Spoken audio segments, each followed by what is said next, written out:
Satya Sai Vahini, Chapter 6. Religion is Experience. This wave-like movement of proceeding and receding, of merging and emerging, has been happening since time. It will happen till time ends. It is eternal in its feature. This is the belief of the Bharatiyas.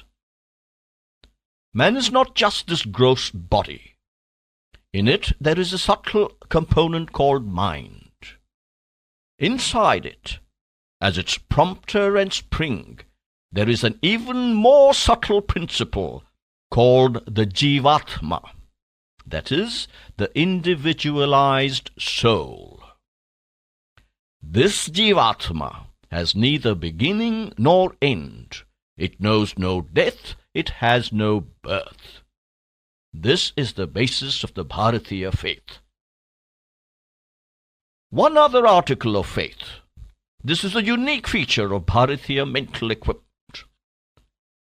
Until the individualized soul gets liberated from the individualization and merges in the universal, thus attaining moksha or liberation, it has to encase itself in one body after another and go through the process called living.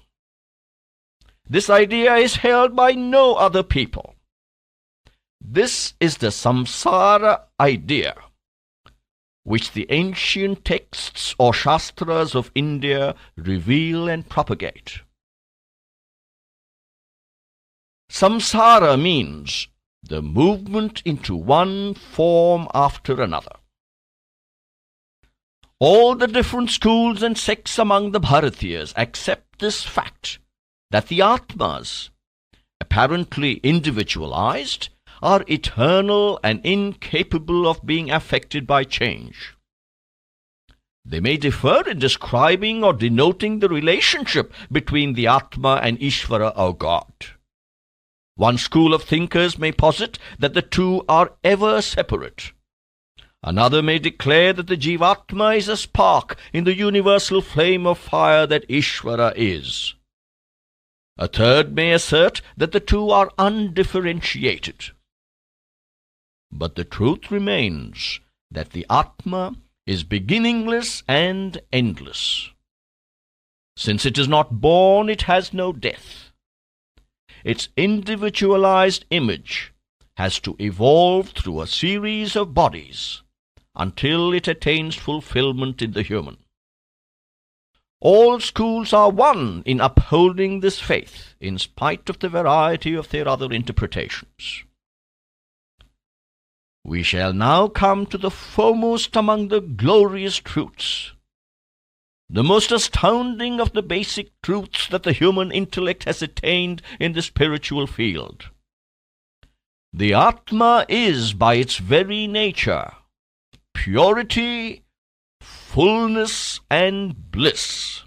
That is, Parishuddha, Paripurna, and Ananda. This is the belief that animates all schools of thought, whether they are the worshippers of Shakti, or Shiva, or Vishnu, or whether they are Buddhists or Jains.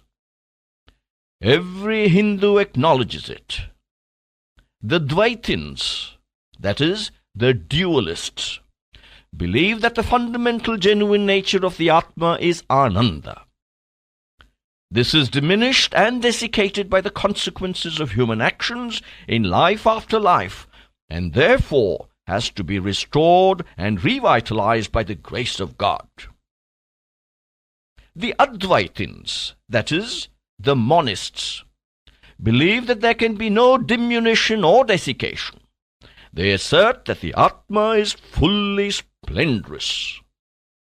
Only through the influence of the deluding effect of ignorance, that is Maya, which superimposes false impression on what is really true, it appears as if it has diminished.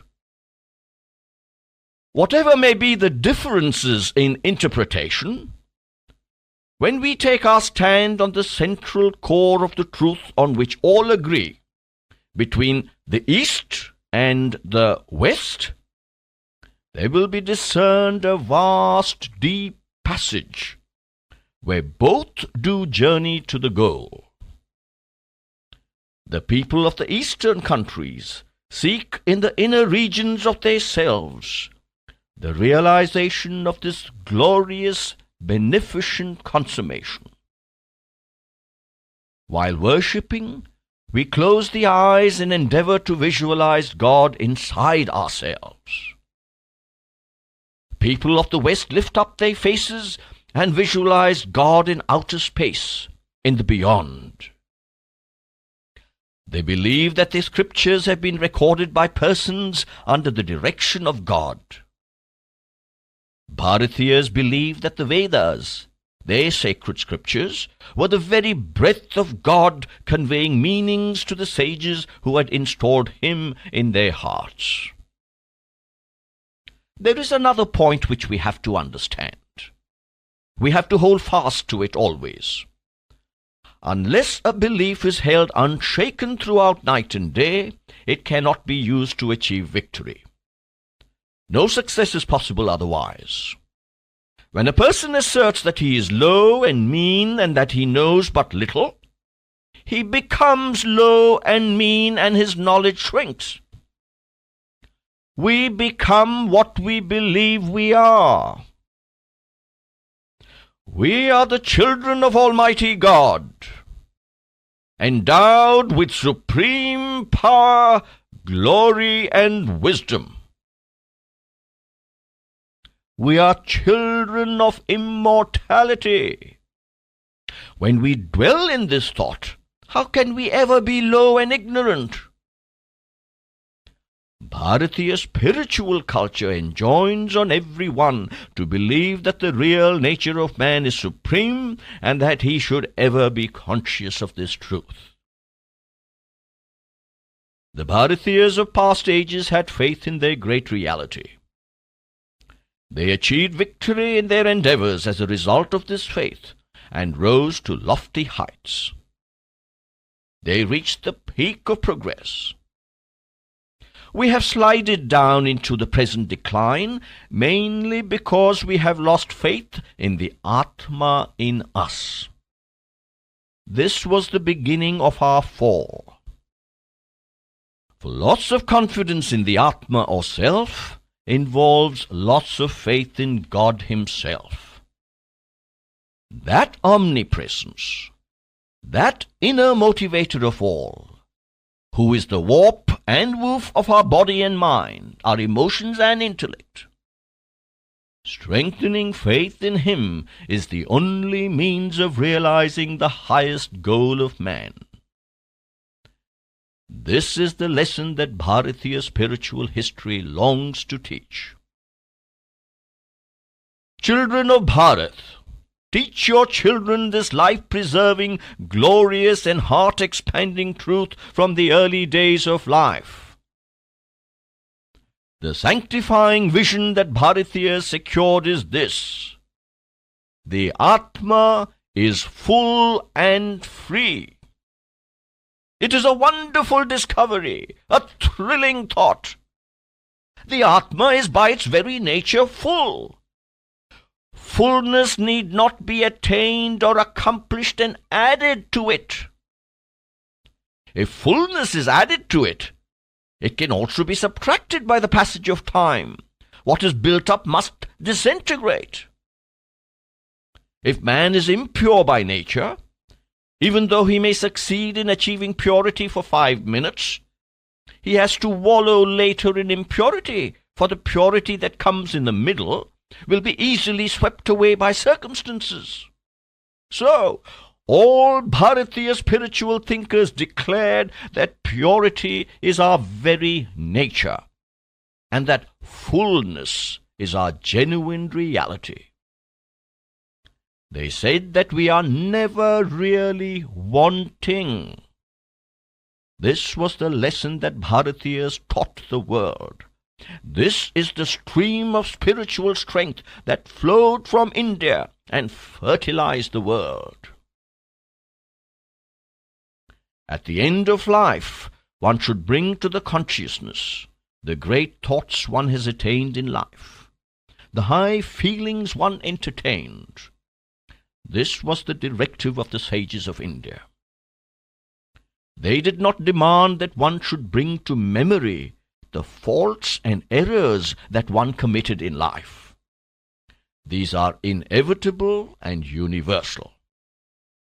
But the sages declared that one should be aware always of one's reality, and one should be engaged ever in contemplating its grandeur and glory.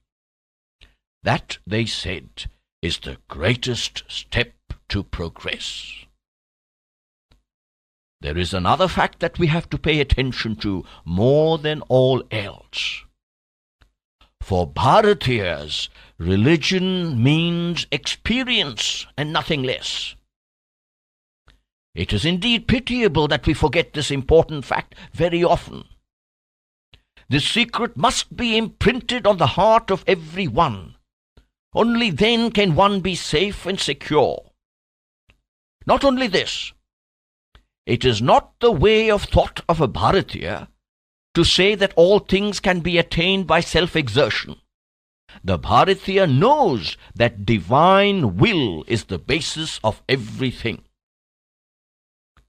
Religious principles have to be practiced and their validity experienced. Listening to their exposition is of no use. Learning one set of arguments and conclusions and repeating them parrot-like are not enough. If they appeal to one's intellect and are approved by it as correct, that will not help at all. It must transform us. The reason why Bharatiyas posit God and declare that God is being and becoming is their experience, which is the highest proof. The declaration does not originate from the head, from the faculty of reason, the yukti or the cleverness.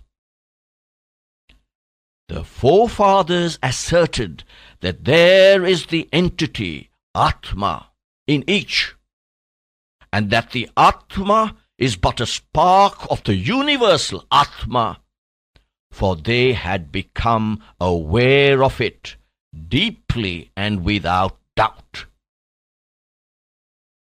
There were in the past thousands who had sought the experience and won it. Even today, such persons are not absent. In future, too, they will be present. It is a thirst that affects man. Unless he contemplates God and confronts him in bliss, unless he wins the awareness of the Atma that is his reality, man will be tormented by the thirst, the agony that he is lacking completeness. Man must first grasp the truth. All religious factions and fights will vanish as fast as man grasps the reality. For the name, follower of theistic code of morals, can be allotted only to one who has experienced God and realized His glory.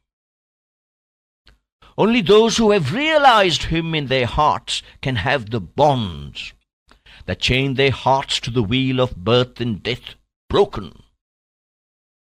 Mere platform orations do not indicate awareness of the truth that has to be attained through religion. Theistic faith is based on genuine experience. Once we accept this, self-examination starts, and one is able to measure how far he has journeyed towards the goal or away from it. He will then realize that he is groping in the dark and dragging others into darkness to grope with him. Only then will men give up factional hatreds in the name of religious war on those professing different faiths. Those who revel in religious wars should be asked, have you seen God? Have you become aware of the divine Atma? Or else, what authority have you to decry or deny this name of God? Are you struggling in the darkness, attempting to draw me too into that darkness? Can a blind man lead another blind man along the road? That is an impossible task. Therefore, understand your truth before you defame or deny mine.